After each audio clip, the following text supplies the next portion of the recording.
Olá, tudo bem com você? Espero que sim. Cá estou eu, professor Alain, em mais uma aula aqui do SOT, um Fast Learning. E hoje temos aqui então Sociologia, Karl Marx, o materialismo histórico e a noção de contradição. E aí, veja só, temos que recuperar aqui o filósofo alemão Hegel. Aliás, Hegel é um cara muito importante na filosofia. Dele derivam filósofos como Karl Marx, chamados de jovens hegelianos.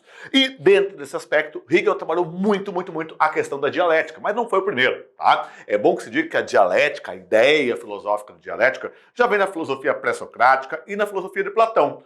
Mas foi o Hegel que trabalhou a dialética sob a perspectiva da contradição entre uma coisa chamada de tese e outra chamada de antítese. Note, eu tenho a tese, a ideia, e a antítese, que se opõe a ela, uma contradição, ok?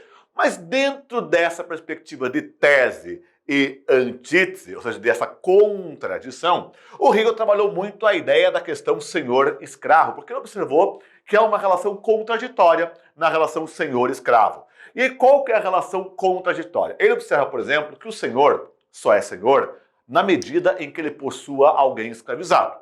E que o escravizado só é escravizado na medida em que ele tenha um senhor mandando nele. Ou seja, um não existe sem o outro. Então veja, essa lógica da contradição não quer dizer uma lógica de eliminação. Quer dizer, ser contraditório, senhor escravizado, não elimina um ou outro. Na realidade, cria uma relação. E essa relação cria algo chamado de síntese. Por isso que eu tenho, então, tese, antítese e a síntese, fruto da relação entre tese e antítese dessa contradição.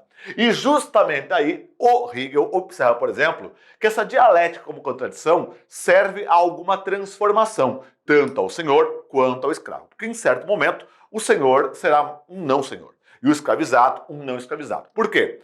O senhor, ele não come, ele não veste, e ele não vive sem que o escravizado trabalhe para ele. Quer dizer, quem mantém o senhor existindo é o escravizado. Então, quer dizer, o escravizado é a garantia que o senhor continue existindo.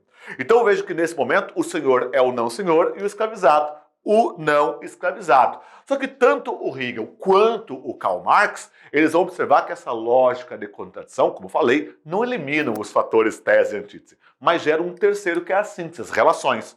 Só que lá para o Hegel, por exemplo, a história, tudo que há na história, tudo que há no mundo, é fruto de uma relação imaterial, uma relação ideal, chamado idealismo hegeliano, idealismo absoluto de Hegel. Enquanto que para Marx tudo é uma relação material, ou seja, é o homem de carne e osso lutando por sua sobrevivência material. É ele lutando para comer, para vestir e para morar. Então, enquanto que para o Hegel tudo é uma questão imaterial, metafísica, para o Marx é uma questão material, de materialidade.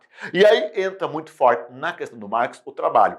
Para o Marx, o trabalho é algo vital, porque para o Marx, o trabalho é aquilo que singulariza, olha só, singulariza o homem na natureza. Ou seja, o trabalho, portanto, é o que diferencia eu e você de outros animais na face da Terra. Mas houve um momento em que isso se perdeu e que houve uma alienação. Veja, quando pensamos em alienação, claro que vem a palavra alien. E alien vai ter um alienígena. Então, quando você está alienado, é como você se tornasse um alien, um alienígena, um estranho ao seu próprio mundo. Então, quando que você está alienado no ponto de vista marxista?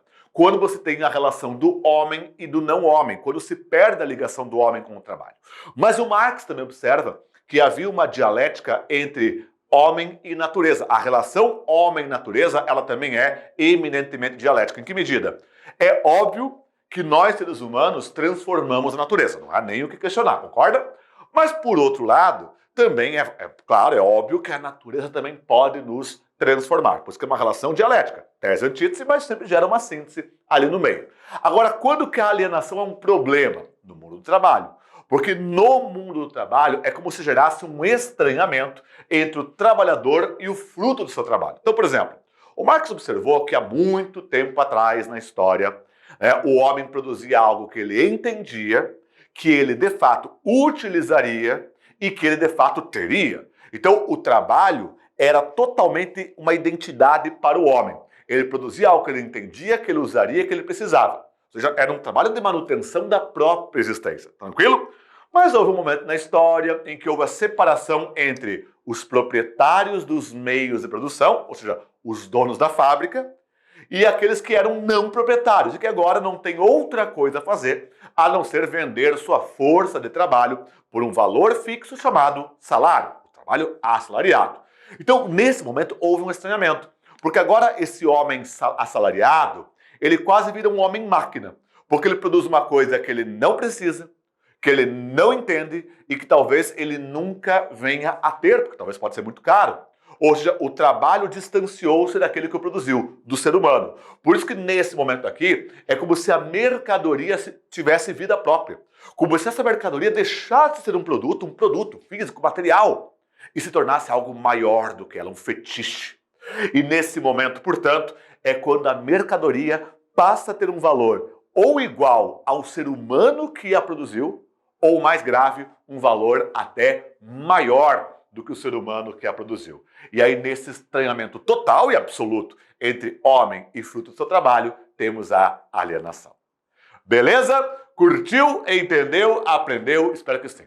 Todo mais já sabe, um fortíssimo abraço e que a força, claro, sempre esteja com você. Tchau, tchau!